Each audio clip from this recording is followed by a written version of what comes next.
What's up, everybody? Welcome to the Hill of the Ring podcast on the Sports Jedi Network YouTube channel, Twitch, Rumba, Kick, Instagram Live, on X.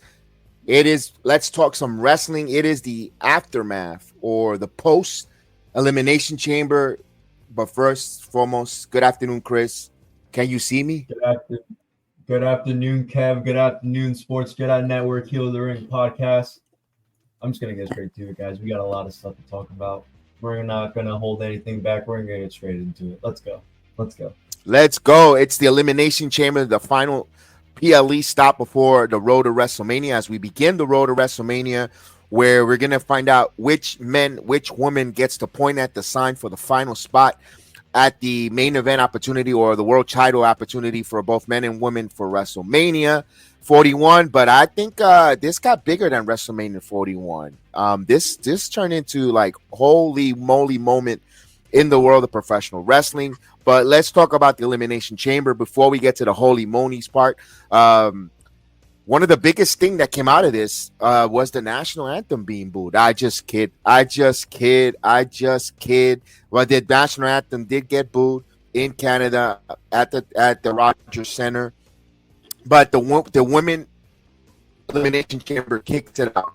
And of course, we all know the names. You got Naomi, Bailey, Bianca, Alexa, Liv, Roxanne. Seen Roxanne Perez at the Elimination Chamber. If you're an NXT person or an NXT follower watching Roxy Perez career, great to see her there. Liv Morgan, she put on a hell of a show. But before we even get the start of the Elimination Chamber match, we get a returning Jade Cargill, all in black. Well, because it's interesting because Bianca and Naomi were in white, and they were all in white. They look great, and all of a sudden Bianca in the pod, and Jade comes out, and you're thinking she's going on a beeline to Liv Morgan, but the swerve in the Nights of Many swerve of holy crap moment, you see her going after Naomi and just obliterate her to the point where she can't compete in the Elimination Chamber to a screaming Bianca Belair in the pod. Can't do anything. She's locked in. Your thoughts on Jade? I loved her presentation to return. Her presentation looked great. She walked out there and it was like, oh, like she looks pissed. Like this is the presentation I kind of wanted her at AEW, a serious heel, and this is what this was. I'm. It's hard because a part of me wants to say, I feel like Bianca didn't do it. I feel like Bianca's like, I didn't do it. Or Naomi's like, I didn't do it. Like you saw her, she was like Naomi's coming in, like she looked like, yeah, she's about to attack Liv Morgan. Liv was like, and then like it was just a swerve. Like I still think a part of me is like Bianca did it and not Naomi. But I don't know, because Naomi looked genuinely surprised. Like she didn't expect it. Like usually, like I don't know if someone was coming at me like like low key to the side, I'd be like, but like Naomi, like she didn't expect it. I don't know if she expected Jade to come out and attack her. And I think Naomi's gonna cut some type of promo and be like, I didn't do it. Like I didn't do it. I don't know. I could be completely wrong. But this was good stuff. I personally thought this would happen, not at the end of the chamber, but somehow in the middle of the match, like maybe screwing one of the women over and they get distracted. But this happened right in the beginning of the match, and I think that added the fire to the women's chamber. I honestly didn't expect Bianca to win it with her coming right away. I thought this would lead up to something between Bianca and Jade, and maybe have Naomi injured through storyline. But this is good. Now I'm curious to see where's Bianca's head at, because now she's dealing with this and she has a women's title match, most likely against Rhea Ripley. So I'm kind of curious to see what Bianca's gonna do. Yeah, I wanted to get to Jade Cargill and the attack. Too bad, unfortunately, we cannot show the footage on YouTube. I would like to always give you a little bit of footage to show when Jade comes out. Naomi quickly looks at Bianca like, yo, for real? She's really here? Like, oh, damn. So there's also, there's a lot of interpretation on the looks on that. I urge you to watch that. You could watch this. You could watch it. I clipped it. It's on our X on, of course, on our because we do the playback where we actually show you the video footage while we watch along the live event. But unfortunately, YouTube restriction will not. The minute I show that flick clip, they'll put a stop, and you can't watch it, or it won't be monetized and all that good stuff. We get handcuffed here on the YouTube platform, which is fine. There's their rules. We play by their rules. It's their home. But of course, all our other different platforms, we urge you to go to the playback and check it out there. You'll see it, or you go on X, you can see it, that video. My point is, there is a and Liv, if you didn't do it, why were there was a lot of guilt that people were just guilty by conscience, or it was if Jade is such a menacing or out of her mind that you're gonna cover because she's coming at you as a full charge. So I kind of want to see where it goes with Bianca, because Rhea Ripley, you could say she's a baby face over. You need good versus bad, good versus evil. You want people, because if you got a 50-50 split with crowd with Rhea and Bianca, you kind of want the crowd to either boo someone greatly and cheer someone maximally, not that in the middle, because it although Rock and Hogan kind of like, yay and boo, and then they turn. It'll be interesting to see what that goes forward, but we got 5 to 6 weeks of storyline with that. I kind of want to hear again Naomi's promo on Friday Night SmackDown. I can't wait. Must watch Friday night for the fallout to hear what she's got to say, or even Bianca. We were doing a little bit of a reaction on a playback when the event finished. I kind of wanted to hear what Bianca said on the panel, because they interviewed her while she was sitting there with Rosenberg and Biggie. We didn't hear it because we were doing a little bit of a wrap up of our post game ourselves. So and then it just woke up about a couple hours ago, got this show ready and have all that stuff, and I couldn't. Hey, thank you for writing there. I think Rhea Ripley wins at WrestleMania. It could be where she could get that title defense because of a Jade Cargill costing Bianca, or even Naomi says screw it. I could see where Bayley could come now and rally onto the side of Naomi and said, I told you about them. There's so much storylines with the women that it could give you so many technicals, and it could keep them interesting going to WrestleMania. So to be continued. I thought the women's elimination chamber spot was really good. I love to see Alexa Bliss, who got the biggest pop of the night, coming out. She was the first one to go in the pod. Good to see her. Then followed by Bayley, then Roxanne Perez. Bianca Belair was the fourth one in the pod. And then you had the two women start, Morgan and Naomi. That's when Jade Cargill attacked. Bianca wins the Elimination Chamber. I thought Roxanne Perez had a good showing. I thought Alexa Bliss continues to have a good showing. And also, where did that go? Do we see Liv and Alexa coming out of the chamber, something a road to WrestleMania, mind games, battling back and forth with them. It'll be interesting because you could bring the remaining Wyatt family to come to her side. I know they're on SmackDown, which I think they premature tipped their hand sending them to SmackDown, where you have Judgment Day, and now Bo Dallas isn't in the picture. If he's injured, not injured, you could still have the other remaining Funhouse Firefly members go after, make or torment Judgment Day, but I don't know if they go that direction, guys. So just throwing it out there. Perez definitely belongs on the main roster. Definitely a rising superstar. Absolutely. The same way I think Tiffany Stratton came out looking strong out of the Elimination Chamber last year in Australia. I think Roxanne Perez did a good job there coming out of that. So we'll go on to the next match because we want to get to the final at the end, the final segment. We had Trish Stratus and Tiffany Stratton taking on Nia and Candice LeRae. It was a match. It was a good match. It was a feel-good home crowd. I thought they gave, to me, it was Trish giving that babyface rub to Tiffany Stratton. I thought, again, Trish Stratus looks phenomenally great for her, not just her age, but her being out of the inactivity of wrestling. She still puts on the hits. She still could put on a hell of a match. I like that they have the book in the tag team where she's not going to be, but she did majority of the work. We got the hot tag to Tiffany Stratton, and she did a lot of the work there. And again, Nia and Candice LeRae, they continue to be heels. I don't understand the go away heat that Nia Jax gets. You need that kind of heel, but at least she's getting some type of heat, Chris. Yeah, I've been a fan of Nia Jax ever since she's returned. She's the tribal chief of the women's division, in my opinion. I really enjoy Nia's work. I didn't care for this match too often, but I enjoyed it. I appreciated Trish Stratus going out her home crowd.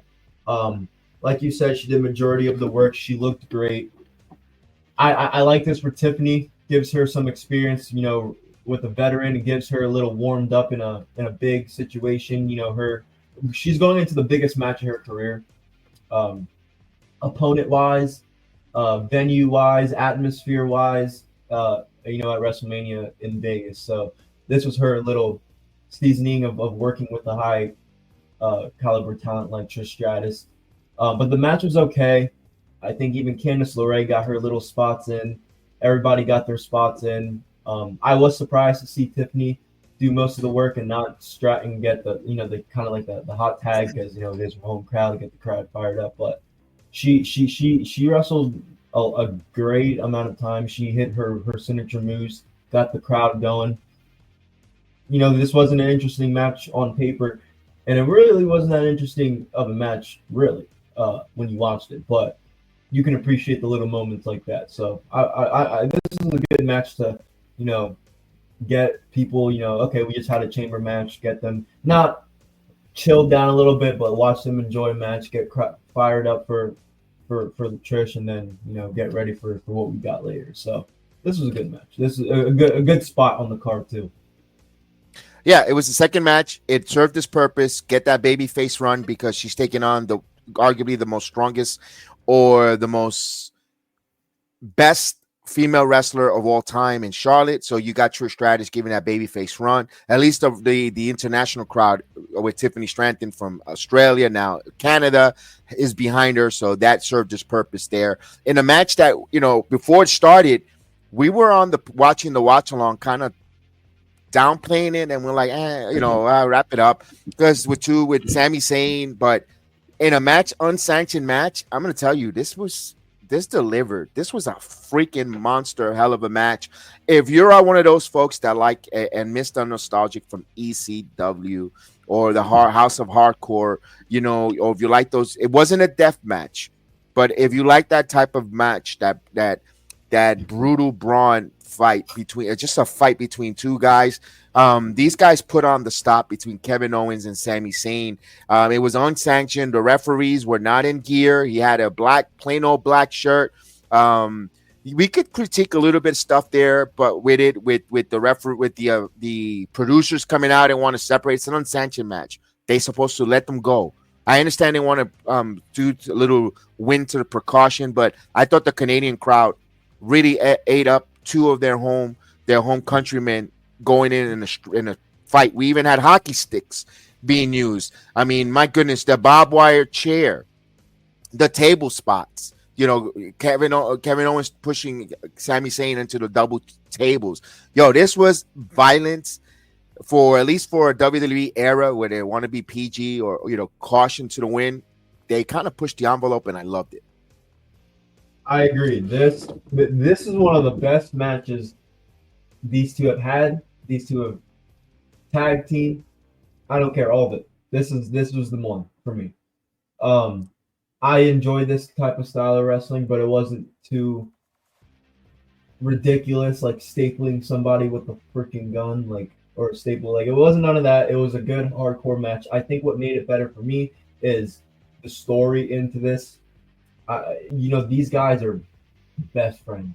They're kind of like in modern day Edge and Christian, and Canada wise, and they're in their home crowd. They're in front of their home people, so the crowd's going to be way more engaged, and I think the crowd helped this match tremendously. I liked it. It wasn't too much. There was a point in time where I was like, okay, wrap it up. It is getting kind of long, but then we saw the return of Randy Orton, which was really good. I know we'll get into that a little more, but I enjoyed this match overall.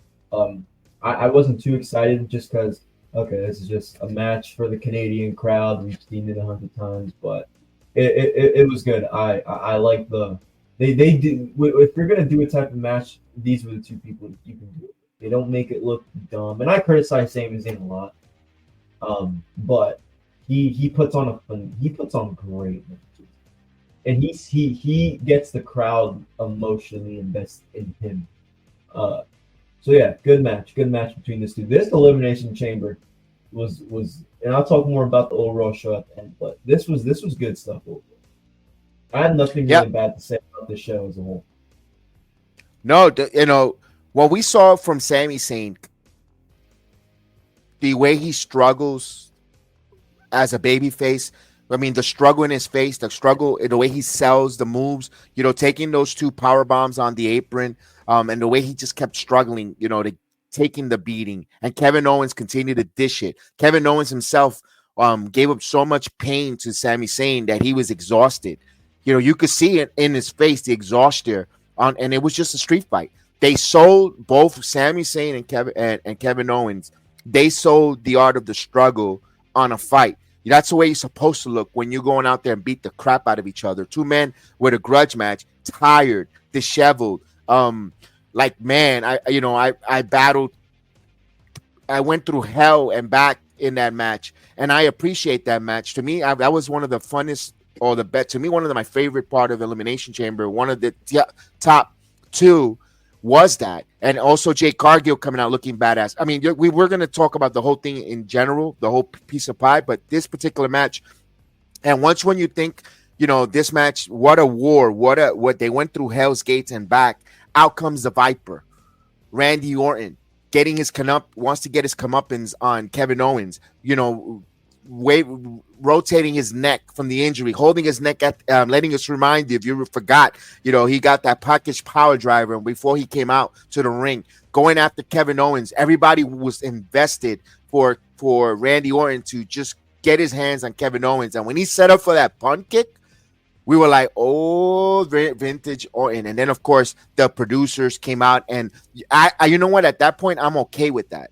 I was saying before, but during the unsanctioned match, we don't need you to interfere and say not to do nothing. That part, which was not was after this unsanctioned match, I understood the producers coming out to there and trying to stop there, because now you want to see everybody left with that wanting more, wanting to see now Kevin Owens get punted by Randy Orton. They didn't give it to you all last night. They left you wanting more. And that's what you want in a wrestling show, to invest, or in anything you watch, wanting more. The episodic television, same bad time, same bad channel, same, bad network. Tune in next week. That, and it gave you that. And I appreciate that with Randy Orton coming back. Good to see him return back and trying to go out there. And I popped one of my favorite spots that I popped. Listen, I've been watching wrestling 40 plus years. I always loved the heel. I always loved the art. But when Kevin Owens biting the face of Sami Zayn, this is a street fight.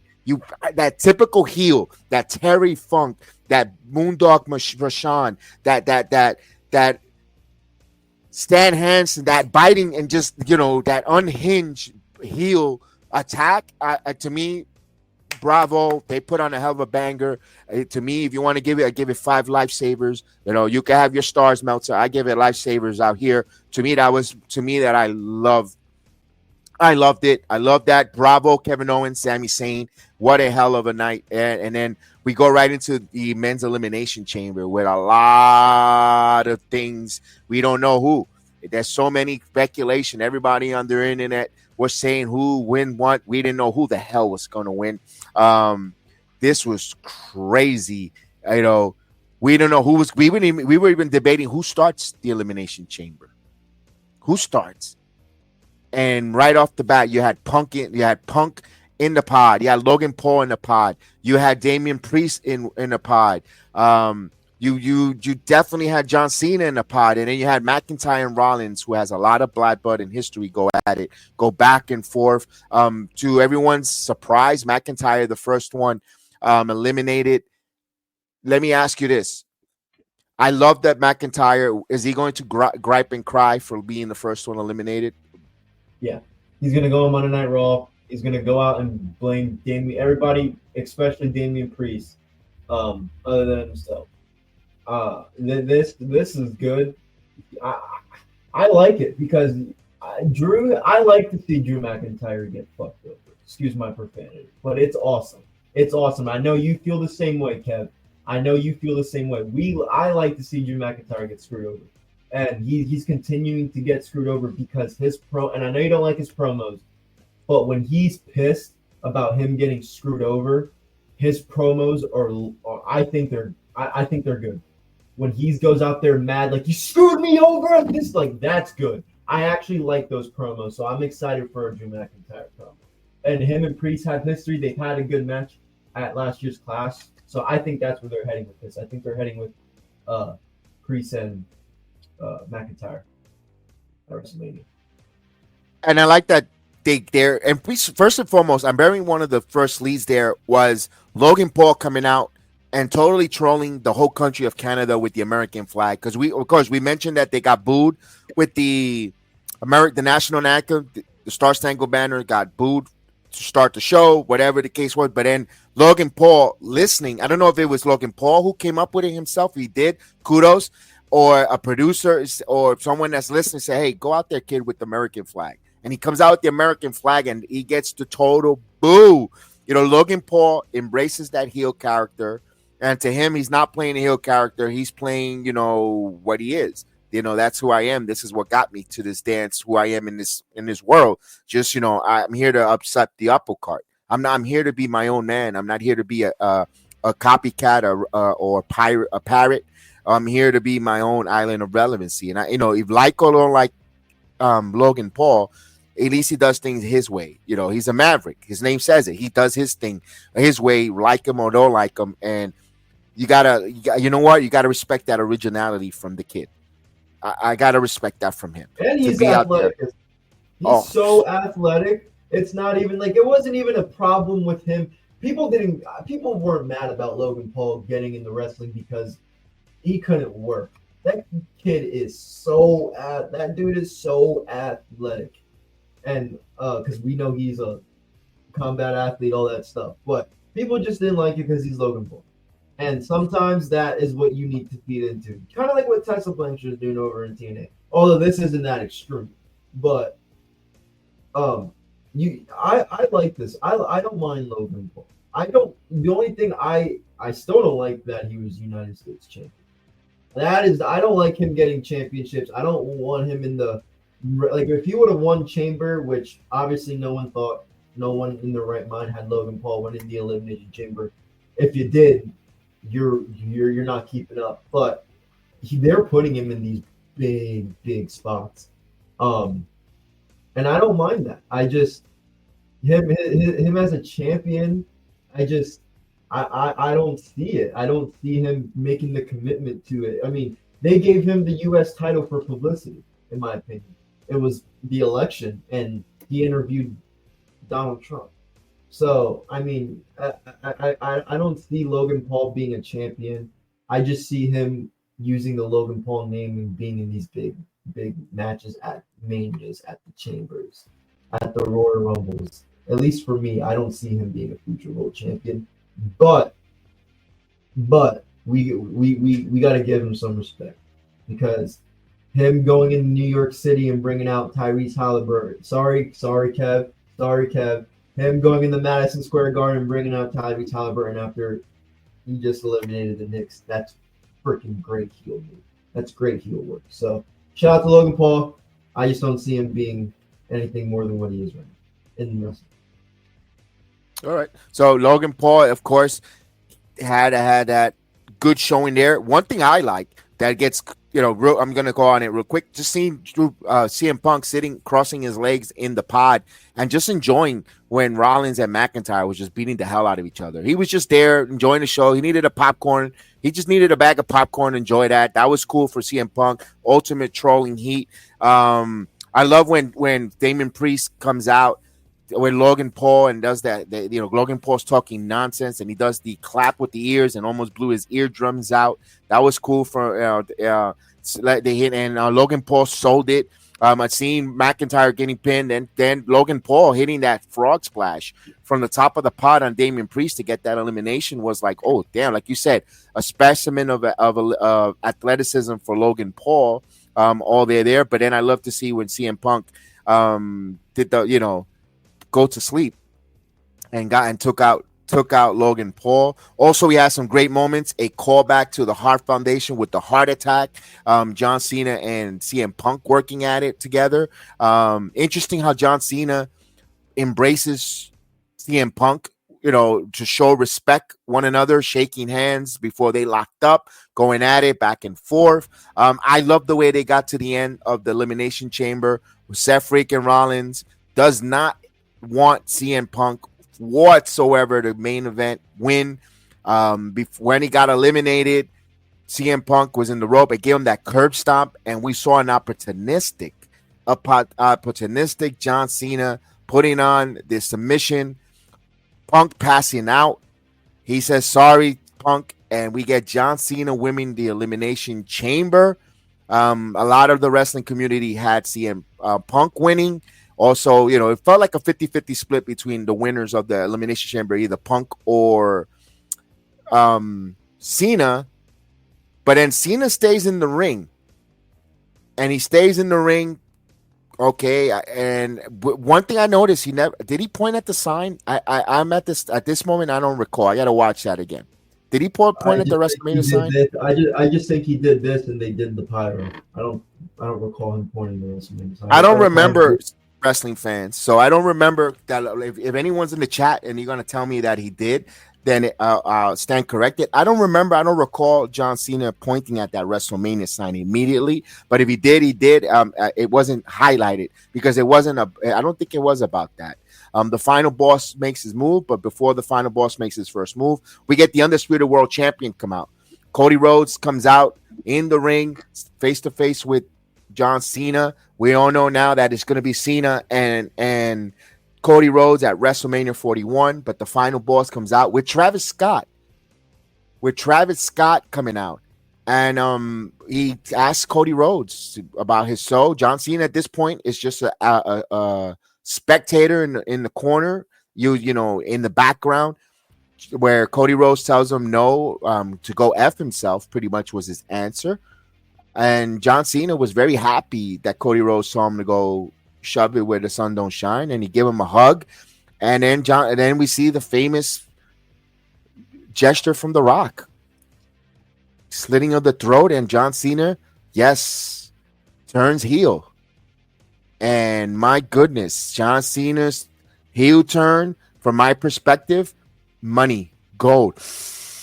I smell money. Me and Chef Dan been talking about this since December of John Cena's final run as a heel. How would it work? Because, me and Chef was talking about John Cena is losing.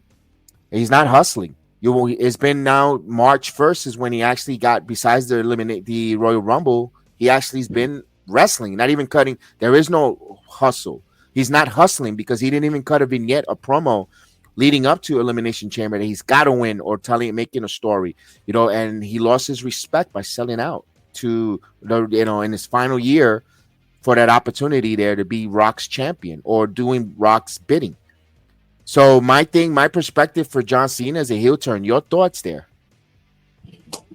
Yeah, I mean, I didn't see this coming. I've said this since December when I heard Kevin and Chef Dan talk about it. I were saying I don't think they would turn John Cena heel on his last year of the company as a business move.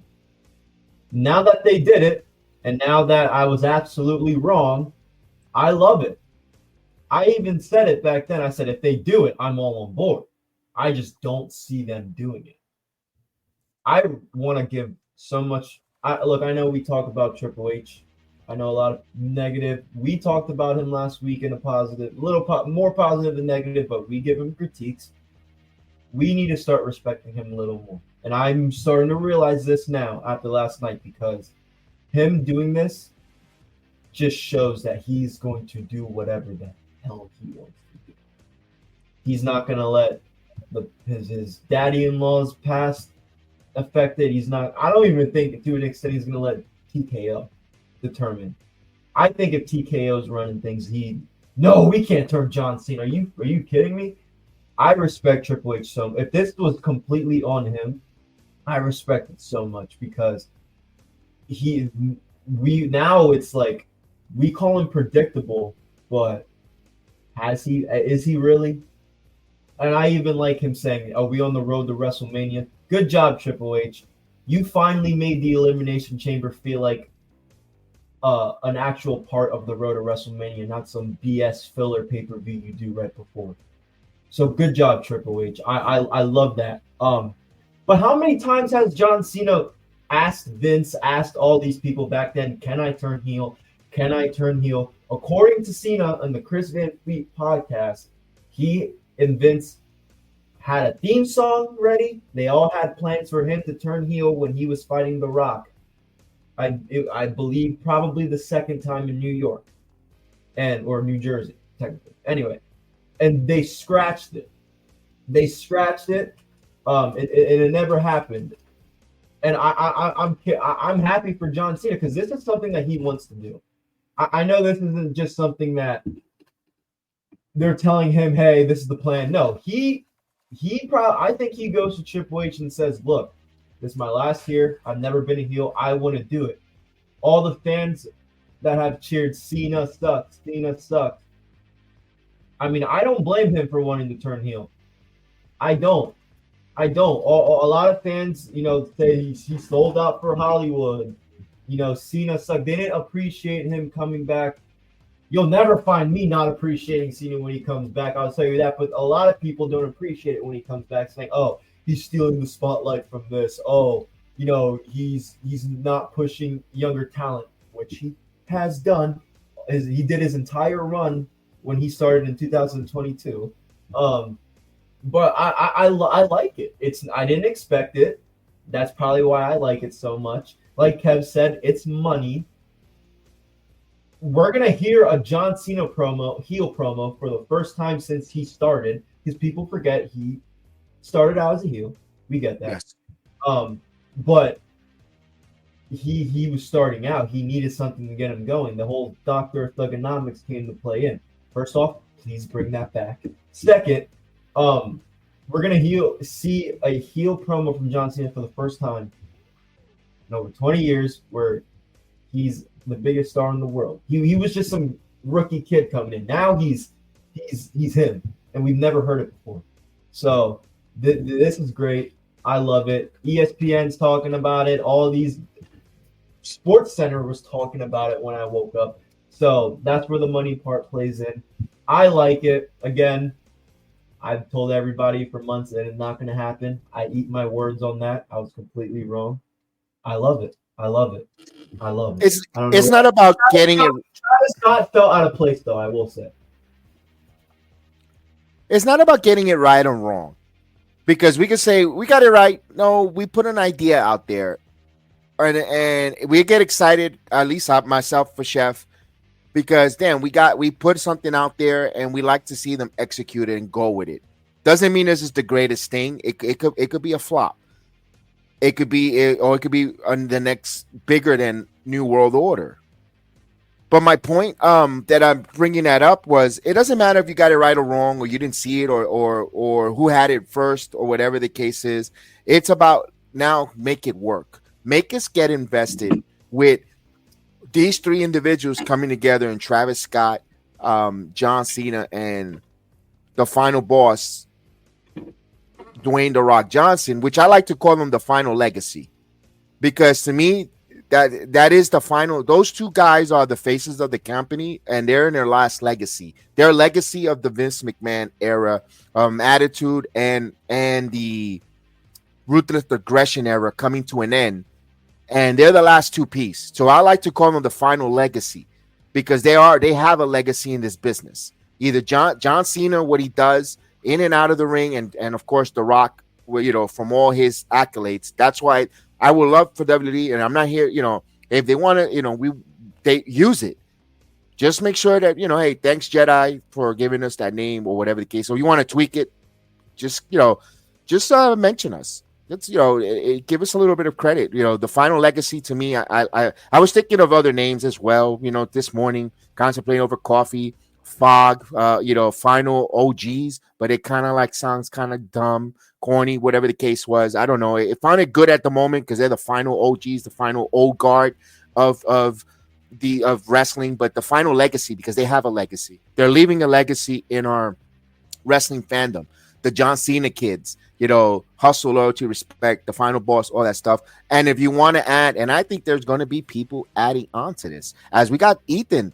What's going on, Ethan? I don't like Cena turning, but that's what they want from you. They don't want you to like this. That's the one thing, Ethan. They don't like you wanting John Cena to be, they want you to despise it. They don't want John Cena to be loved or cheered. They want you to despise and give that heat. That's exactly why he did that turn in his final run. And when we and Chef talked about it, we thought about what will make money. Because if John Cena comes as a babyface and he does all his hits, people are like, here's John Cena, that Super Cena squashing here and there because he's leaving. But now as a heel, you don't know what the hell he's gonna do. What boundaries he's gonna cross. What is he gonna do to win?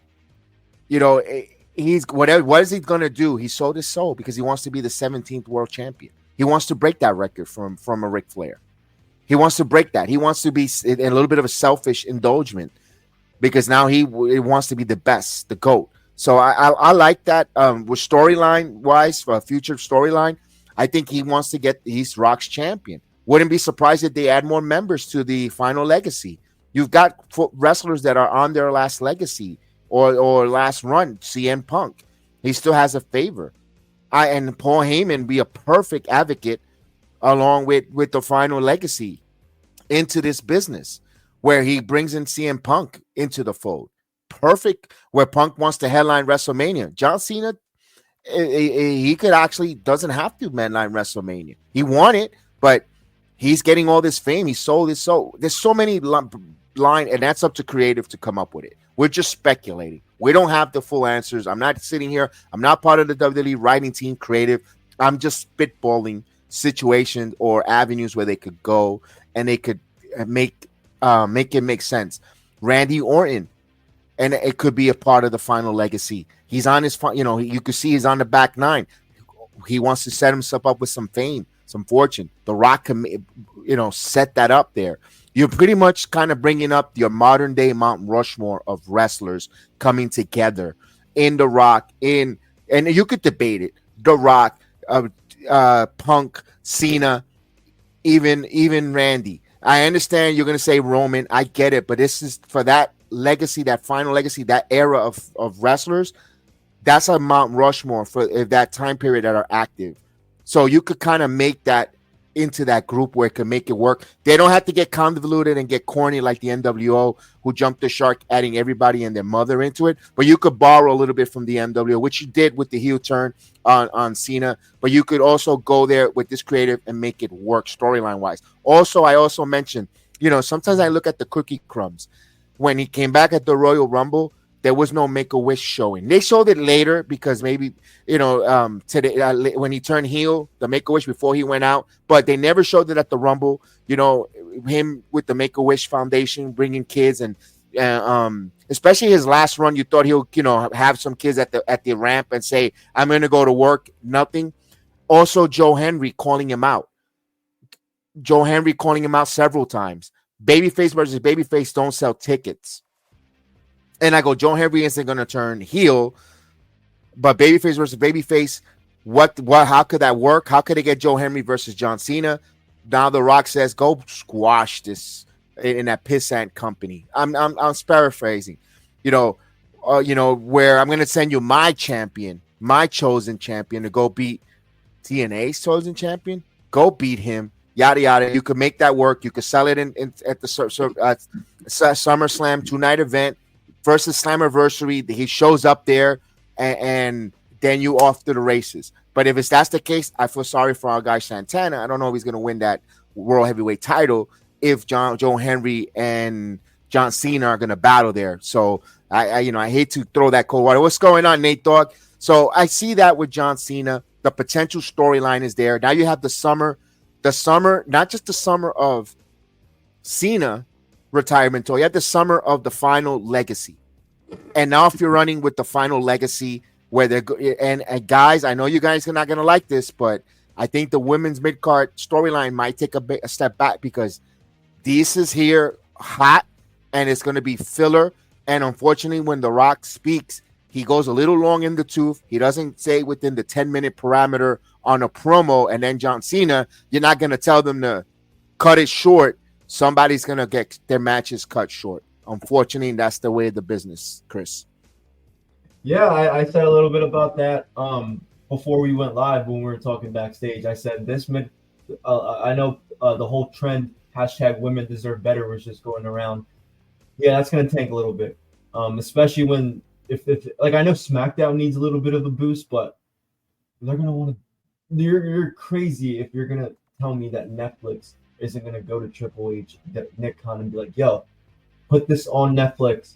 Like, we're giving you all this money. Like, this is the show. Like, put it on." But I like your potential ideas for the storylines in the future. I definitely think WrestleMania is the big game right now. But I've agreed with you from the moment you said this. I do think SummerSlam is where it's at. Because it is the first to.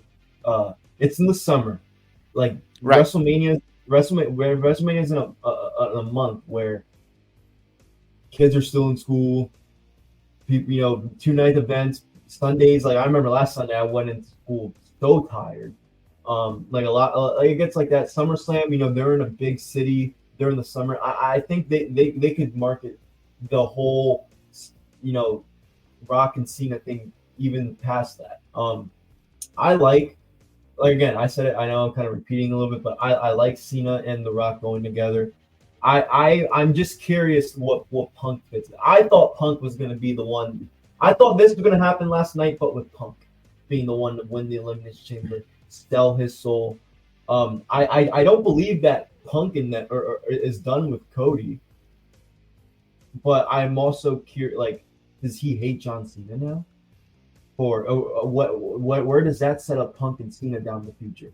And yes, I agree, Nate. Right? It's kind of like the authority. That's where I thought about that right when Kev was speaking. Kind of reminds me of the authority.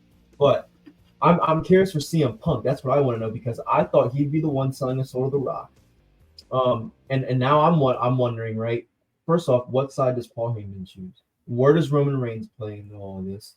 Because I know we still have the favorite. I feel like Punk and Roman can't be on the same side aligned with John Cena and Rock if Roman's favor or Punk's favor has to do with Paul Heyman getting what he wants from Roman or whatever. I'm also curious that we're gonna get CM Punk and John Cena again. I feel like, and especially after last night. I don't know if you saw the clip, but Punk was like, "What the hell, John? Like, you took advantage of that." Like he was like not cursing, but like the refs would get like go back. He was like, "What are you doing, John? That's not like you just took advantage of that." Like that was like kind of like, whoa, what was that? Like that's not the John Cena that I now this. So I wonder when they are gonna come face to face again. I'm calling it right now. I wonder what Punk's gonna feel. I wonder where is he gonna agree? Is he gonna like side with Cody Rhodes throughout this? I think Seth Rollins ends up joining The Rock in this thing. You think Seth? Okay. What's going on, Luther? What up, Luther? Shout out to you, brother. Appreciate you joining us tonight. That's the samurai. I think Seth, because especially if Punk is aligned with, like I just said, if Punk's aligned himself with Cody, and he's like, Cena, what are you? And like him and Rock have been kind of teasing it. Like remember last year's in Vegas during the WrestleMania 40 little press conference they did, where Cena's like, who, or Punk's like, who would want to? I just want to. That want to slide with me, and The Rock just looking like, who the hell are you? Like you just got back. Like I feel like Punk will align himself, and then Seth obviously. Seth had warned Cody on Monday, like, look, like you teamed up with Roman. I think if Seth sees that Cody and Punk, little side by side teaming up against The Rock and Cena, I could see Seth Rollins joining. All right, hey, you're entitled to that. Out there. No. Stick with it. No, stick it with because no one thought when Cena was going to turn heel when we mentioned in December. So stick with it. Stick with your guns. I feel like Seth Rollins could be the one to join them and be like, I mean, Cody, you were right. I did it with the authority. I'm doing it again because I hate You teamed up with Roman and Punk. Oh, you already know I hate you. I can see it. I can see it. I could play the fence here. I'm gonna put the what if game with everyone. Here it is. Here's a couple what ifs. What if it's Rock? I'm thinking there's gonna be another member or two members. I mentioned Punk and Randy are going to join The Rock because that's Final Legacy. If they go with the like a Final Legacy with the final, those are the last legends of Mount Rushmore. I'm rehashing again the Mount Rushmore of professional wrestlers that are currently right now. If you were to make a Mount Rushmore of wrestlers that are active currently right now, I'm not talking about the Undertaker because he's inactive. I'm talking about active professional wrestlers. You got Punk, Cena, Rock, and Randy. That's 4 right there. They can make their Final Legacy if they want to go there, or they could do something different where instead of that, you could have Roman being part of this because he is family. Although I still think Roman gets upset with The Rock for not choosing him as the champion, but Roman joins The Rock with Cena, where now Cena had no problem acknowledging and keep him as tribal chief. Then you have that like, oh damn, the stack is against me. It's not going to work, guys. I don't think it will because everybody wants to see. I think Rock's final adversary is Roman Reigns, but I don't know if they'll go that route. I'm just hearing me out when I'm saying that. I don't see Seth Rollins being the one joining The Rock. Although you could make a argument for Seth because he wants to be in movies.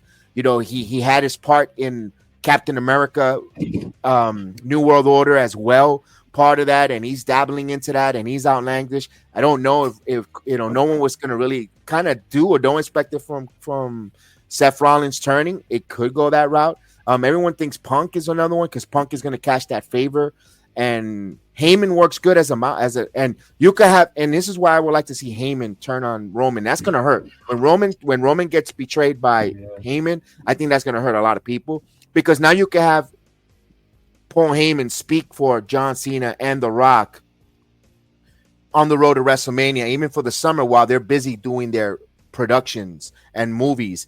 And he, I talked to the final boss, and have that conversation. And if you have Punk and Heyman back together on the fold, I think it kind of works for the availability of these wrestlers moving forward. But it's a fun time because we don't know still what if.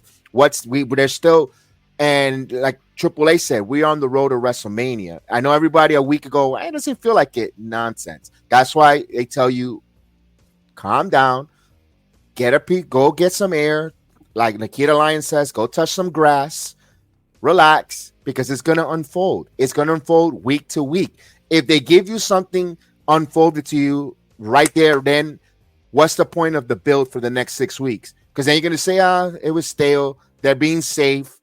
They're being cautious because they know WrestleMania is 6 weeks away. They're not doing anything to intrigue you. This here, you don't know. There's so much uncertainty because they want you to watch in and tune in week after week because there's something new developing and unfolding in the world of the WWE right now when it comes to the storyline for the main event. All right, you have the main event, but there's so much still added because now we want to hear what John Cena as a heel has to say. We want to hear how CM Punk feels because he got screwed out by Seth Rollins. And what is Seth Rollins? Was it worth it to actually put Punk over or negate Punk because Cena sold it? It was Cena who ended up selling himself, and you took the one guy who might have not sold himself in Phil Brooks, aka CM Punk. How stupid do you feel interjecting yourself? How does Drew McIntyre feel? He should have been the one selling himself because he go, damn, look at the opportunities Punk Cena's getting now. I should have done that. I know I had a connection with The Rock before. I thought me and you were cool. You didn't tell me about this idea of selling my soul or selling out to you. There's so many levels that it could play off week after week to speak about that it makes a lot of fun week to week episodic television. I agree. I'm really excited. I can see Drew. I can see what I said about Seth. I can see about Drew. Anyone makes sense. Damian, where's he right now? He's just right now stuck in neutral. Damian needs something fresh where no one's going to see it out of nowhere. I need an opportunity. I had never given an opportunity, never given a chance. You know, Damien could be another one that could be stuck there. Even you know, there's so many. Every man in those, and again, just because elimination finish doesn't mean that other folks are going to want to chomp to try to sell their soul. And maybe Rock doesn't want them, refuses them, and attacks them. There's so many levels and layers that it could go with. It's got us intrigued for the rest of WrestleMania, and you could continue this for the whole summer into where, you know, beyond SummerSlam, and it's going to be phenomenal. It's good episodic television when it comes to the men, and of course the women. Don't let's not sell the women short. This Jade situation returning, she looks like a total badass to begin with. Her whole presentation, phenomenal, great. I love it. Now she's even put a vignette on a new awakening, a new Jade being born. I can't wait to see this. Now we got to find out. I don't know if I want to find out first from her on a promo on SmackDown or Naomi. I'm like, who do I want to hear first? Whose side I want to hear first? Remember, there's always three sides to a story: her side, and the truth in the middle. So I can't wait to find out when we get to the truth, who's what, and if we're gonna actually see the real footage. So it's gonna be fun. So to me, Elimination Chamber last night, like you said, it wasn't a fill-in of, you know, oh well, we already know who's gonna win because it's gonna set up this at the Chamber for WrestleMania. Last 3 years.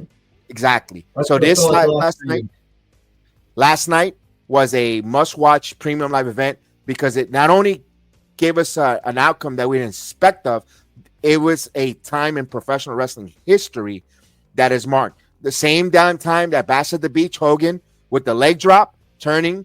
The same thing here with John Cena turning on Cody Rhodes. Now, the story hasn't been written. Again, this could be a total dud, or it could be bigger than that Bash at the Beach for NWO birth. This could be the birth of the final legacy.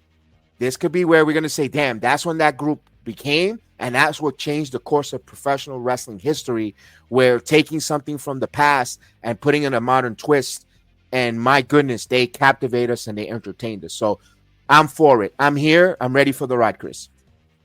I'm absolutely ready for the ride. I love it. Again, I love it more than I didn't expect it. I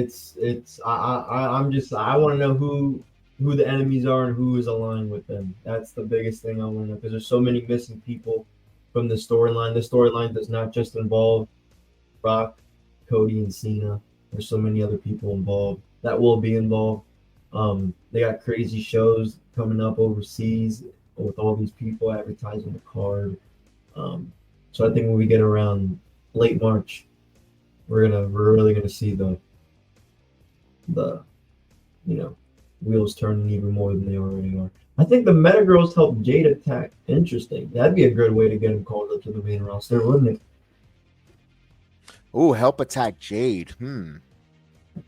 But they don't give me that ultra heel vibe with because again, Luther, what hurts that storyline a lot, if the Meta Girls, and they can never, I hate to say that, but they can never step foot in the Performance Center until they come back months or years later, because the Performance Center only wants to cheer them. In Orlando, they're too over. They, that group that controls the cheering inside, and they go against the grain of storyline. They won't go booing Lash and Jakara for attacking Jade, and it won't work. It won't resonate well because they're gonna be, and SmackDown and Raw, they might get booed, but then when they go in the Performance Center, they're gonna get cheered like heroes. It's gonna send mixed reaction because they don't play along, or they're their own. They feel like they're like their own cheering. They cheer who they want, and they won't give you that heat that the Meta Girls need for attacking Jade Cargill. So I don't know if they go that route. Although, I don't know. That's an interesting one. That's an interesting concept. I could actually see Jade getting help if Naomi and Bianca decides to take them out along with Bayley. Then I could see where Jade could get help from the Meta Girls. That's why but I don't know if they'll do that. I don't know, but I would like to. Hopefully, the Performance Center allows them, to, if they do that, they won't interject themselves and hijack the cheers instead of getting the boos. I don't know. But this is the group. This is the final legacy. That picture there, meant a lot there. When I saw that, I was like, yeah, because now Travis Scott has been in the Performance Center, getting some reps in, getting some bumps. He might be a opportunity for him to be a performer on a one way of doing that is a 6-man tag where, it's Travis Scott, but then Travis Scott might get so uber injured and we might get a swerve of it. I won't be surprised if it happens on the European tour on one of those Netflix. I hope he's taking bumps because I could see Travis Scott being like the hitman. You know what I mean? Like kind of like if like say for example we see something in the future where like John Cena, The Rock, and Travis Scott are all in the same ring, and like we see these people in the ring last night, but there's no physicality, right? It's just a promo battle. You have like Travis Scott, Travis Scott, The Rock, John Cena. You have like Cody, Punk, whatever. If someone wants to take a swing at him, they're not touching me and John. You're not touching us. And then kind of like how Dominic Mysterio was for the Judgment Day, like the crash dummy. I think that's what Travis Scott should be. So he should train to take the bumps. Maybe they could be. I don't think he's gonna get into it. I hope not. But I could see him being that. And I agree with Luther. Travis Scott seemed very out of place. It seemed like he didn't know what the hell he was doing. He looked like high, not on weed. I don't know what he was doing out there. He like hit Cody Rhodes or something. It looked really weird. But he's a big name in entertainment and music. I don't mind his music too much. So it's one of those things, right? With Bad Bunny, Logan Paul, get those speed. One of those situations. So we're gonna have to let it play out. But I could see him being like the crash dummy for those two. Like you're not gonna touch us. If you want to touch us, you got to go through Travis Scott. And that's where he takes like the crazy bumps and shit. Like he gets hit. But, All right, I can see. I listen. I wouldn't mind. Travis Scott might have been out of place. I kind of like him being in it. I'm in one of those, and I'm actually surprised myself saying that. But if you're going to be part of the WWE and you're going to get bumps and you're going to be a performer, you got to be clean and sober. You can't be high. You can't be smoking because your hands are going to be your hands. These performers are going to put their body on the line in your hands, and if you go out there enamored or compromised, you could hurt someone's neck or someone's spinal cord or yours yourself if you don't tuck your neck in correctly on a driver or a splash or so forth. So hopefully I'm more than happy to welcome you into the WWE as a performer, to watch you and cheer for you, heel or babyface, it don't matter, but you have to be clean. You have to be, committed and focused because you're putting your life and other wrestlers' livelihood in your hands. It's not a joke. This is not wrestling on pillows or on mattresses. This is the real deal. Excuse my language again. It doesn't matter. It doesn't matter if he's built like a stick or not. If he wants to, I'm for him. I'm not going to tell him you can't get in the ring. You can't do this. You could. Anything is possible if you want to. If you have the will and determination and the love. But you have to do it by the same rules and learn the responsibilities that is invested in you as a performer, not just entertaining us with your words but also now your physical action, and be able to carry and grab and put on holds and the craft that is professional wrestling, the respect. And that's all we ask. For me, as a fan that's been watching for so many years, I just want you to respect the business. When I mean respect is your body. Treat your body like a temple when you go, because it's going to result on other people in the ring. So that's all I say from Travis Scott. I'm for it. I'm not going to shit on it, poo it, or say, no. I'm not being that old man, get off my lawn. I don't mind it because we're in a different world. That's part of sports entertainment. Listen, you got a freaking hot dog looking guy who eats hot dogs in Costco's wrestling. Why not Travis Scott? And you guys are clapping the shit out of it. You guys are like seals. Oh, I love it. Boom. It's okay for Travis Scott to get in the ring as well. Yeah, you're right. I'm not one of those people, by the way, that don't like the Costco guys. I think it's freaking ridiculous. But yeah, if those guys can do it, Travis Scott can do it too. I agree. No, I agree. I don't want to say I'm completely. I don't know if I want to see him in the ring. That's just me personally, because It's not that I don't. Obviously, we don't know these people, but I know like Travis Scott. I feel like just wouldn't respect. Like what you're saying, you hope he does. I just don't think he would. I, Again, don't know him. that's Don't the lessons don't. learned for the WWE. That I Yeah, hate to I say agree. that. That's the lessons learned. I don't think he'd give. I don't think he would give the respect to treat his body right and put on the. I think he's gonna be. I think he'd be one of those people like, no, this shit's too hard, bro. I don't want to do it anymore. All right. I'll tell you one thing. 45 years ago or 42 years ago, people thought the same thing about a guy by the name of Mr. T and a lady, Cindy Lauper. Nah, they don't respect the business. They think this is a joke. And without them, I don't think we have a WrestleMania 41 being part of that rock and roll wrestling connection and going and becoming mainstream. Without them being involved, that's why I'm all open for Travis Scott. History tends to repeat itself. It may not be the same exact history where Mr. T was a fit. You know, Mr. T, my God, you look at him. He was fit. He was bigger than larger than life persona. You know, he looked like a bodybuilder. And I know Travis Scott looks like a twig, but still at the end of the day, they were performers. He's a musician. T was an actor. They're in the arts. They're not in the wrestling business. They were outside. Andy Kaufman, comedian, translated into the wrestling business. No one thought that he took it serious, but they thought he was a joke maker. Just saw he's a clown. He's a goofball. But Andy Kaufman actually took his heel role to another level of he was really living the gimmick, kayfabe, brother. Andy Kaufman, you know, he doesn't get a lot of credit because he wasn't WWE. He was Memphis territory with Jerry Lawler, but he also loved the business. So that's why I keep my mind open for Travis Scott, because I seen it with other performers outside of the business. Yeah, could he turn out to be Snooki? He could be a joke, but we don't know. We don't know until he actually gets the opportunity. Listen, not everybody's gonna be Bad Bunny. Not everyone's gonna be Mr. T. You're gonna have your I never want to see them wrestle. You're gonna have your David Arquettes. You know, you're gonna have those types. It is what it is, but they're trying something different. There's a different audience in Travis Scott. There's a following. I'm all right with it. That's okay.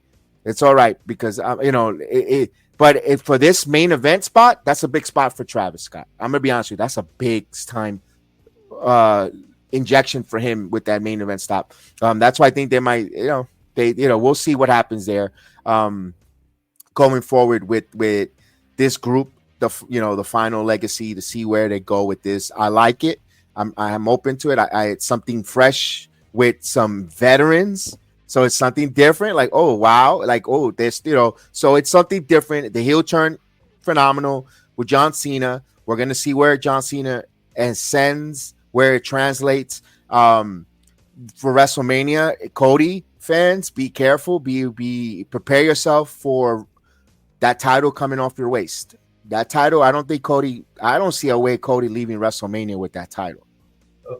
I don't either. I don't see it. I don't see it because I've been saying this. I think Cena. I didn't expect it to be the heel way, but I said Cena's going to get that 17th title. So I think so as well. Now I think he's especially good. What took place last night? Well, it could be that, or heck, I could even see CM Punk leaving Mania with that title. Interesting. Yeah. I just hope, and I hope I'm gonna put this out there in the universe.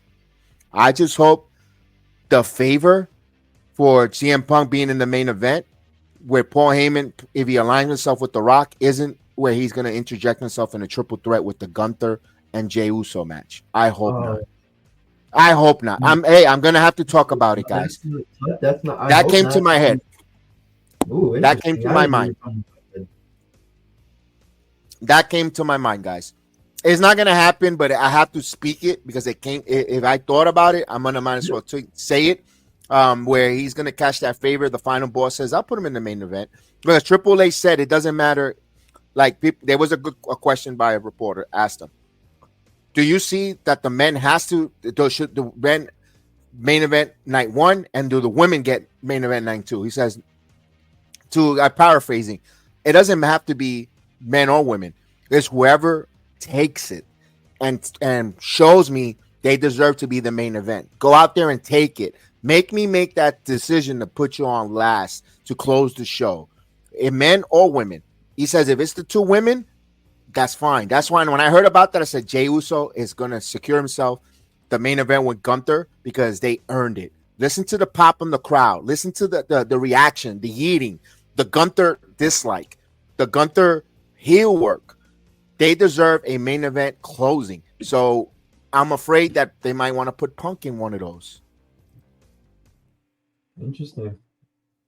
I didn't even think of that one. I start thinking other things. I start thinking different things, and the same way Cena heel turn and selling the show, and then with the Joe Henry start. I've been watching the business. It's about, and I don't watch it as a fanboy.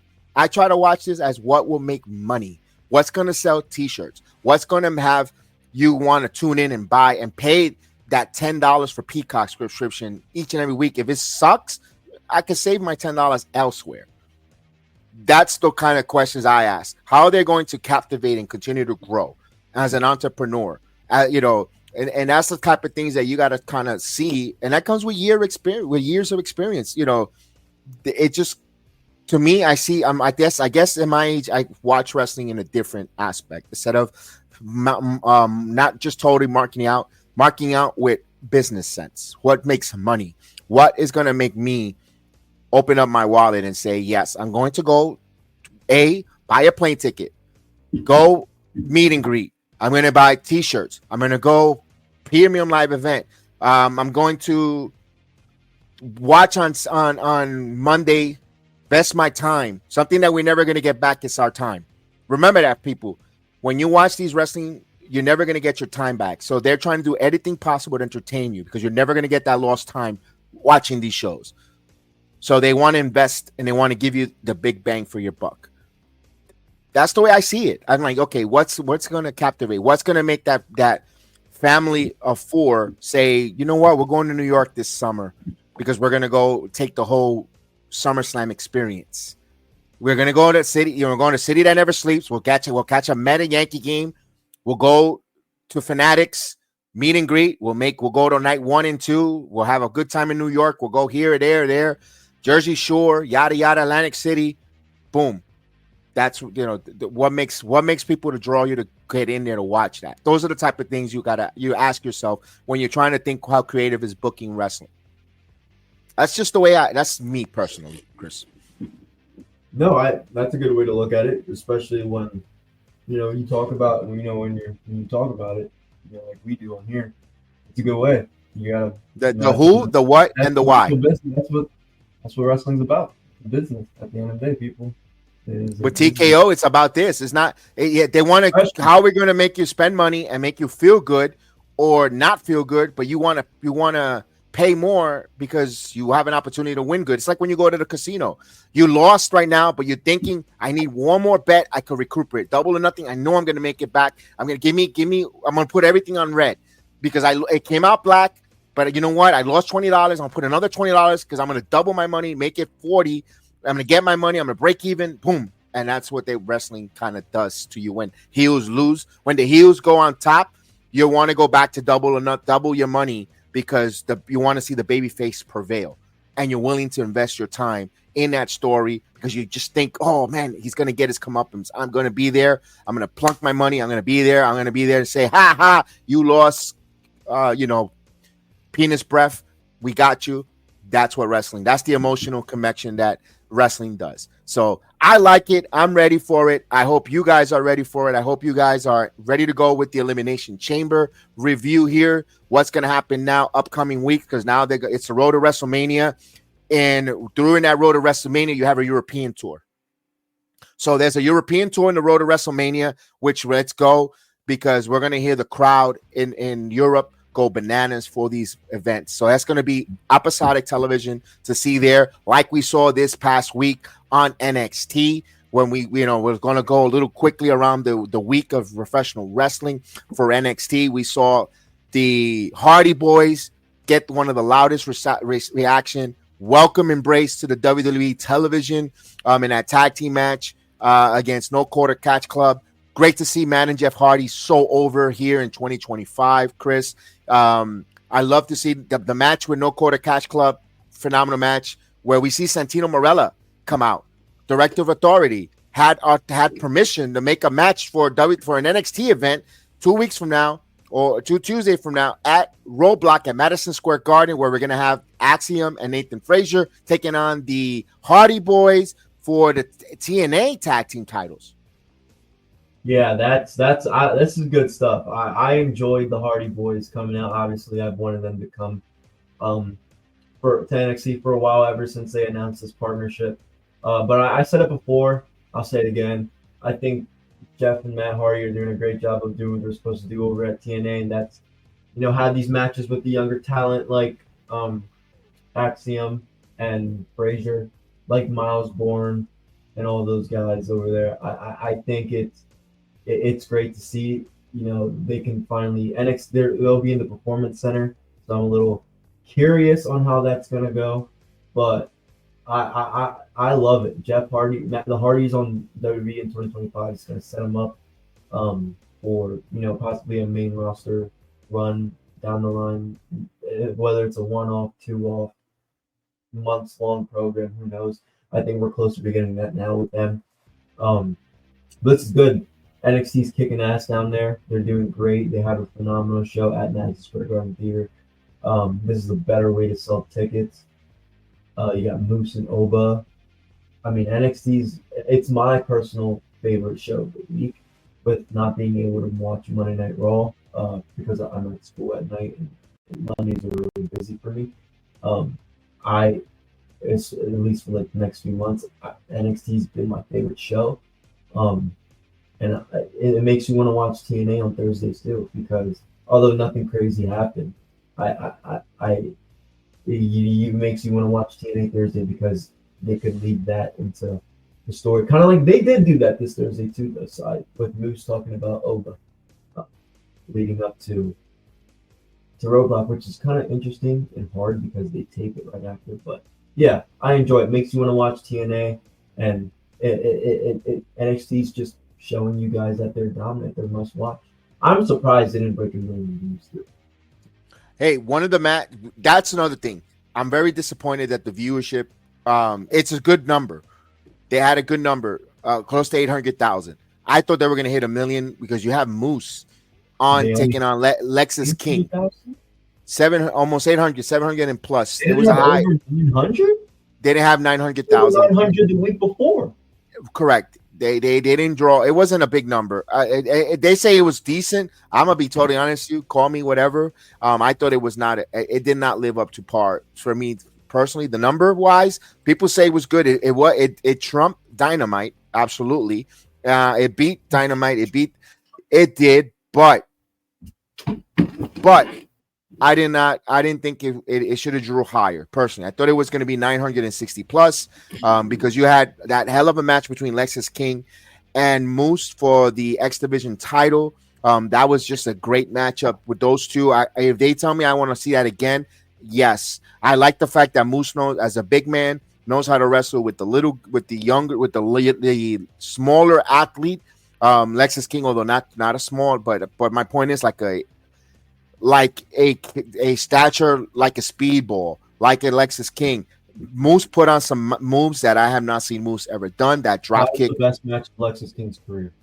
And Moose, they brought the best out of each other. For two professional wrestlers to not wrestle in the same company, with different producers, with different agents, to come in here in a different ring, different environment, come in there and put on that kind of a banger of a match, that says a lot about the training.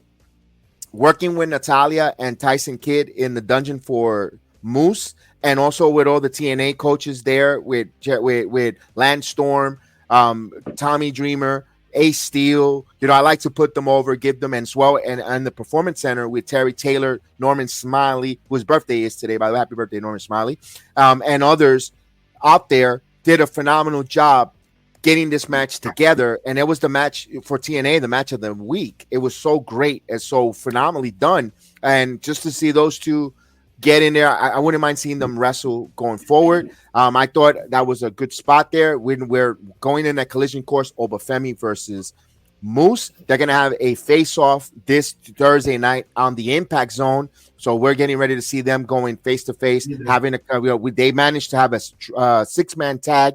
The Hardys teamed up with Moose. The System, they went at it. The Colognes interfered, where we didn't get to see a lot of physicality between Moose and Oba yet. There was just a little minor spot there that looked pretty good. Not a lot of touching, not a lot of physicality between these two guys, but they're setting it up for Roadblock. It's going to be a Tuesday night NXT live from the CW from Madison Square Garden. That's going to be a big deal. Also, another big deal is going to be for the NXT World Title. So that's an NXT match for the World Title between Moose and Obafemi. Also, we're gonna have this is another one that to me lost or had me scratching my head, raising an eyebrow. Was the unification? Now we have a unification match between Stephanie Bakir and Julia for the. They're going to unite the North American Women's Title and the NXT Women's Title are going to be title for title, where it's only been 8 months since this title has been to existence. Now we're doing unification or title for title. They didn't say unified, they said title for title. Your thoughts on that? Interesting thoughts on that I have, because I don't know why we got this match so soon. If you wanted to set up Julia versus Stephanie at Madison Square Garden, why did you have her win the title at entrance? I don't like unification matches when it's, especially in this case, when the only 2 women's championships. Why title for title? So you're gonna have. I didn't like back when Becky had 2 belts. I was probably one of her biggest fans, and then I even didn't like Becky 2 belts. For me, I don't know. It's especially, I'm talking in this case though, because there's 2 titles. Why the heck did you give us a second title to be aligned with the NXT title? The point of this title was for Stephanie to showcase herself as a champion while having matches, with like Lola Vice, Jada Parker. Same thing with Julia, but she's for like the Roxannes and the other top talent. I don't see why they're fighting each other. I don't like that. It gives the other women no purpose. Now, I don't want to say no purpose, but it gives them nothing to chase after when you're doing this. And yes, Lunther, they're saying that Julia's reported injured. So did they want to do this match, and are they doing it now because Julia's going to be injured for a while and they can't do it? Is that why you're giving us this match so damn soon? You couldn't give it. Is she not going to be here for Stand and Deliver? You couldn't do this at Stand and Deliver. You couldn't have Julia or Stephanie go on a run a little bit, put some people over, and have her drop it, and then have this match at Stand and Deliver. That's the kind of where I'm at with this. I don't understand the purpose of the title match. But hey, it's a good match. These 2 girls are going to kill it. This is the match that everyone wants to see when it comes to women's division. But it was too soon, and I don't like the only 2 women's champions fighting each other. Gives the other women nothing to chase after. What are your thoughts? All right. What if I tell you in the world with Julia? If Julia reports are saying that she's injured and she's, this is going to be her second injury in less than a year. Remember, she had that broken hand. Yeah. In Stardom, aka Marigold, where it delayed her to come to the WWE and all that good stuff. Here's another thing. What if I tell you in the world that this match never happens? Where they're going to use that injury angle where she gets beat up by a mystery wrestler or mystery person in the back. They've done it before when Blair Davenport was that mystery attacker in the parking lot. They could rehash where someone's attacking. We don't know, and it leads for weeks of who attacked Julia. Stephanie doesn't get the title. We don't get the unification match. We get all the high person circumstances, and we find out it's Zarya. Fine with me. I wouldn't mind Zarya. I kind of, ladies and gentlemen, I kind of want to see Zarya as the uber mega heel. The way her makeup, her presentation, her look, she's wasting her talent trying to be a babyface with Soruk. And I listen, because there is no women tag team titles, NXT women tag team titles. I kind of want to see Zarya, and Zarya was brought here with that celebratory game changing one of the third leg of the women coming here from across international that was like, whoa, I cannot wait to see her. The way they package her walking and walking towards NXT and breaking in the path of destruction. I kind of want to see Zarya being booked as the path of destruction. One way of doing it, availing that she's the one that took out Stephanie McCour's best friend, Julia, where, you know, even if they have to relinquish the title there, for her for being injured, and then she comes back later on, whatever the case is. I kind of would like to see that in that world where they don't get to have that physical between Julia and Stephanie McCoy. You could always get to that later in the summer. I kind of would like to see it be Zarya going forward. Although you could say someone that could hurt Julia to a point of an injury, it's a Lola Vice. I can see Lola Vice being intergened into this, where Lola Vice is an MMA fighter. She's a badass.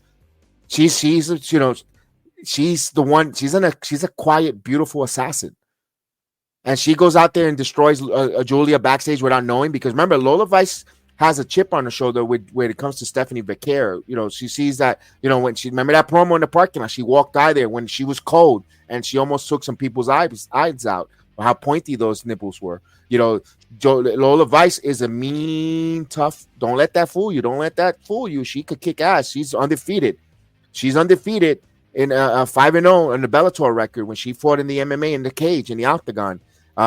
What about Jada? But Jada's got her hands with Kalani right now, but it could work as well if you could bring that to that fold for Jada taking out Julia. But it kind of felt like, because there's history between Stephanie Becerra, or they're intimating history between Becerra and Lola. But if it's Jada as well, it's her time. Lola, Jada's from the street. You know, she portrays she's from the street. It's her time. She's about that life. So character-wise, guys,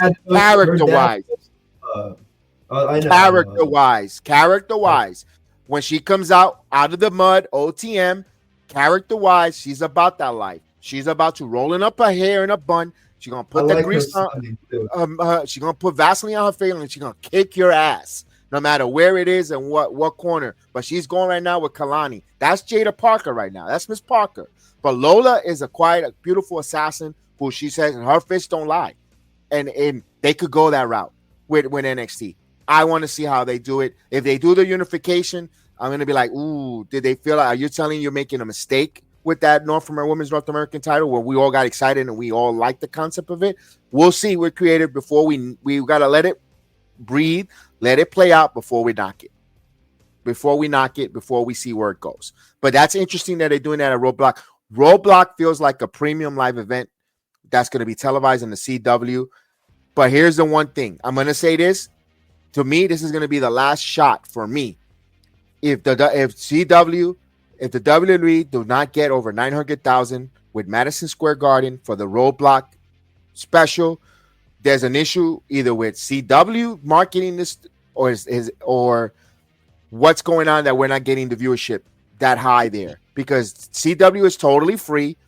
It's all across all the United States market, where your local affiliates, people not tuning in to watch NXT. That should easily get 900,000 to 1 million views, and I'm kind of like surprised. Do you think people don't want to watch it because? And again, I love NXT. I watch it every Tuesday here, but on the playback. But do you think some people out there are like, why am I going to watch NXT? That's quote unquote developmental. That's like, what it is.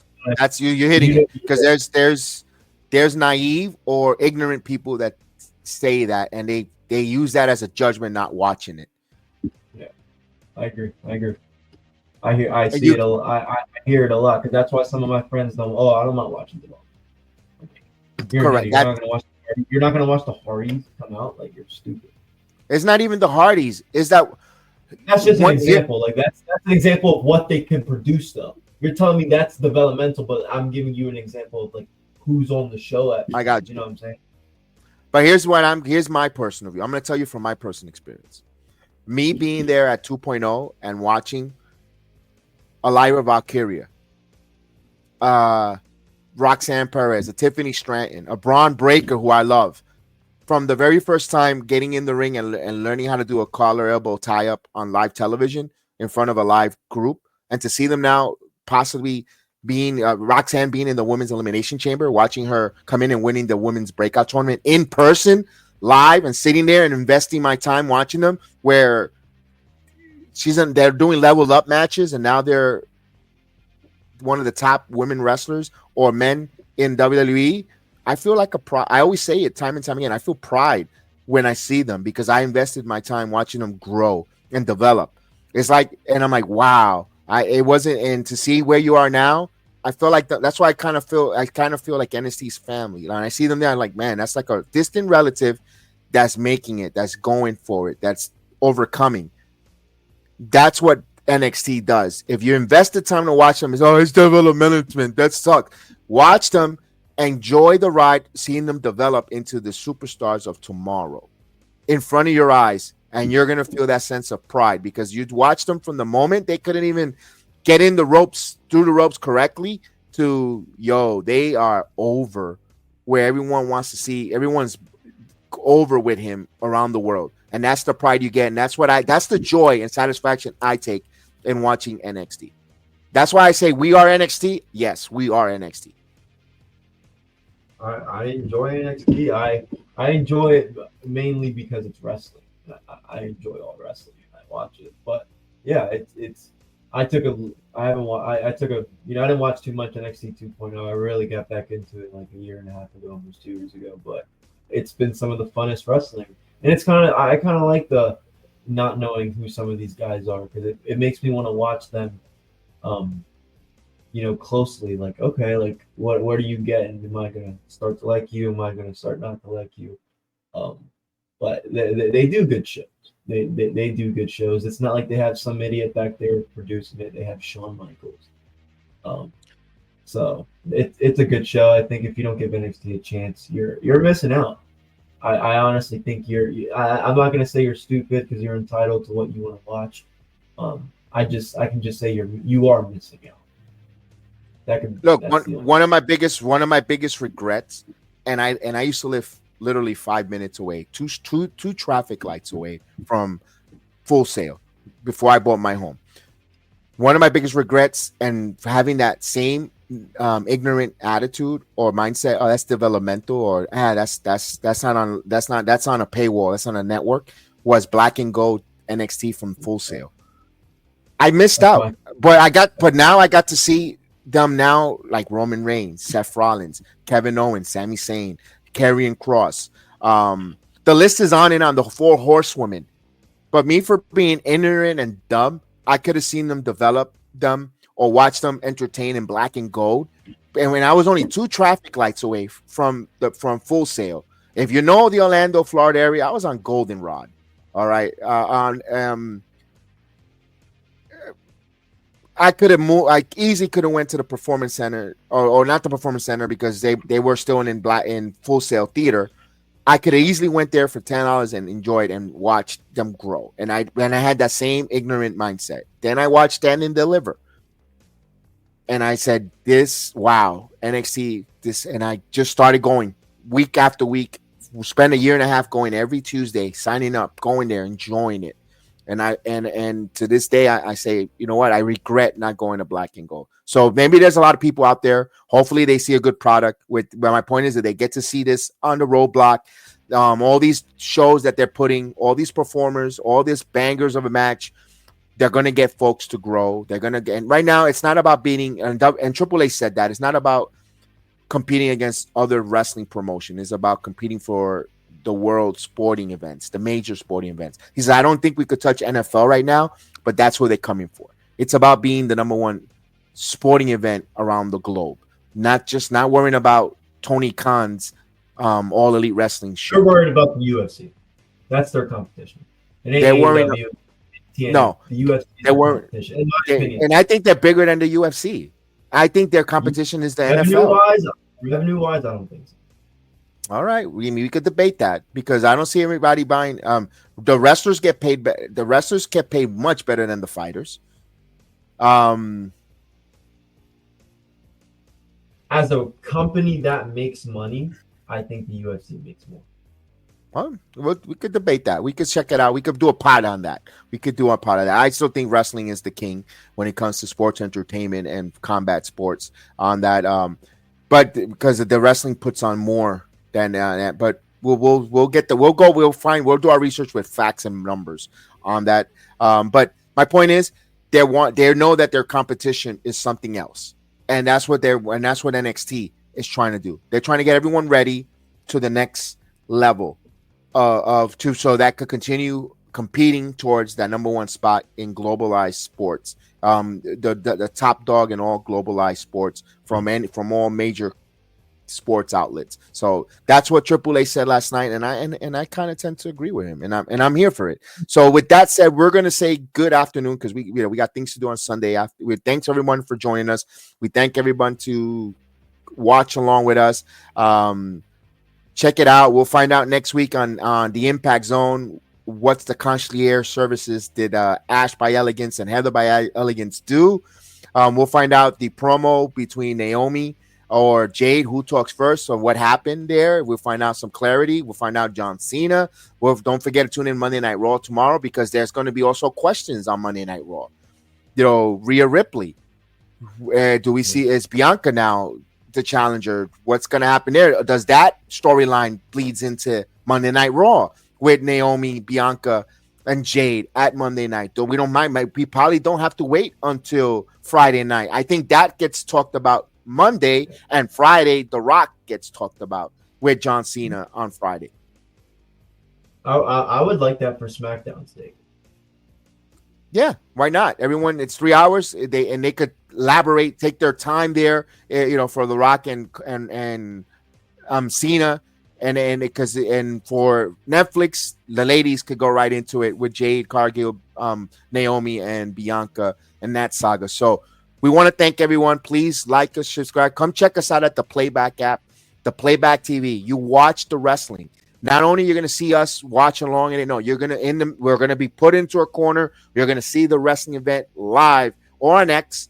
You get to see it there. You get to see all the collar elbow tie-ups, all the moments there. You react together, not just something fabricated or faked or weighted, and then the host is going to overreact. So to get you to click it for TikTok and get all these views, force feeding. No, you're going to see it as it happens. Boom, boom, like, oh, damn. You're like, we saw that when Ricky Saints came out, you saw Chef Dan and Chris totally react genuine. Like, oh, damn. Oh, they would, all those good moments on the Playback. And whether you're one of the watch-alongs where we watch the full wrestling event, not just an hour and say, I'm tired, I'm going to cut off the show. Have a good night. I couldn't care less that you joined me on my channel. I'm leaving. I'm going to call it a night. No, you're going to watch the whole thing here from nuts to bolt, from the beginning to the end, not just because I felt I'm going to get off, I got to do exercise. I got to do jumping jacks. No, you're going to watch it right there, the whole show, the whole program, and let's go. If you smell what the Sports Jedi is.